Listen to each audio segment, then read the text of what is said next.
Aloha everyone, what's really good my dudes? Welcome to another RuneScape news coverage video. For this video we're going to be talking about the latest live stream that Jagex did earlier today, where they hosted a little mini event at the Lumbridge Crater. So without any further ado, let's jump right into the video. Let's go! Cats is the illest. What you talking about, Willis?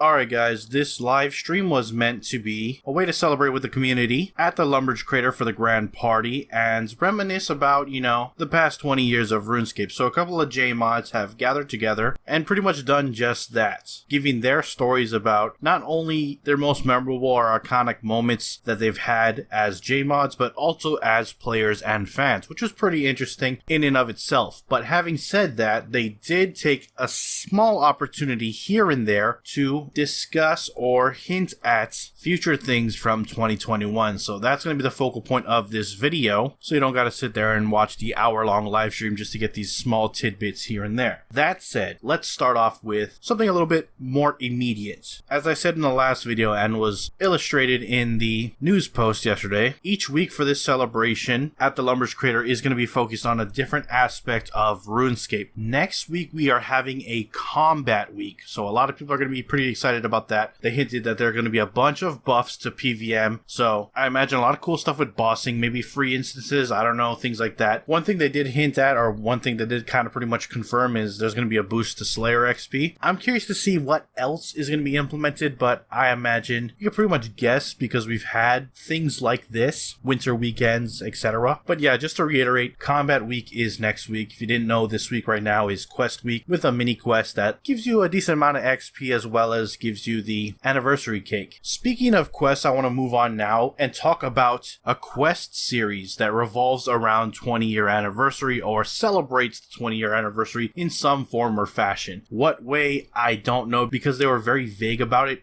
However, this is a year-long quest series that they are planning on doing. The idea behind it is to capture as much facets of RuneScape as possible. I don't know how much you can do in the span of a quest series. Don't know how much quests they're going to do to facilitate that, but we'll see. And they said they're going to start by going through it chronologically, looking at things like where they came from, how did they cement all the achievements and staples of RuneScape, and where they plan on working on now. Also, they said there may be a teaser of what is to come in the future. I don't know if that's actually particularly part of the quest line, but we will see. And if you are interested in jumping into this quest line, the prologue for it will be later this month. So once again, this is a multi-quest series. I imagine, it's just speculation, but I don't think it's going to be part of the core lore or the current storyline that we got going on with the Elder Gods and whatnot, which I imagine will have its own set of quests that will either lead up to or be alongside with or come after the Elder God Wars dungeon and explain the lore behind why that exists and what's going on there, give backstory to the existence of the new dungeon. So if you are somebody who is really into quests, that's good news because it's likely that we're still going to be getting Elder God quest as well as whatever this quest series that focuses on the anniversary. So I'm pretty sure it's safe to say we're going to at least get a better quest lineup than we did 2020. Finally, the last thing I want to talk about for this video is they took a brief moment to talk about Ninja. Ninja has done a lot of work in 2020 with all of their Ninja strikes. I believe there was like 16 or so, and they have made a lot of good changes and implemented a lot of fixes that I think we already pretty much take for granted at this point. That said, their self-proclaimed birthday is coming up, and I say self-proclaimed because they don't have any official document of when the Ninja team was originally formed. So their self-proclaimed anniversary is coming up next month on February 4th. With that, they said that they're having something planned for the beginning of February. What that is, we're gonna have to wait and see, just a month's time, but I don't know if that means they're gonna do a very large Ninja strike or maybe an event that just celebrates the Ninja team. We're gonna have to wait and see. Also, they plan on bringing back the dojo finally, which last year was a system which you could just log on to the website and give your ninja ideas to the team directly, and was a more formal and straightforward way of contacting the ninjas with some of your ideas. They had said that last time they had gotten over 4 years of fixes with that last dojo. So this time around, they're not going to do it exactly the same. They want to prioritize things like some of the newer updates to fix it as they come out, or as complaints come out when things launch, and some of the most frustrating things that are on the players' minds on a constant basis. So that'll be their focus point with this. And they also will still be tackling that long list of 4 years worth of fixes, as well as some of the things that were discussed in the one and only PAG session that they had last year. So like I said, that's next month. I'm sure we're going to hear more about it very shortly, and I'll let you know here on the channel. And that'll wrap it up for all of the information that was discussed in the latest live stream. So I'm going to wrap up the video there. If you enjoyed it, hit that like button. If you're not subscribed yet and you want to stay up to date on all things RuneScape related, then hit that subscribe button. Anyways, I appreciate you watching. I am out. Aloha.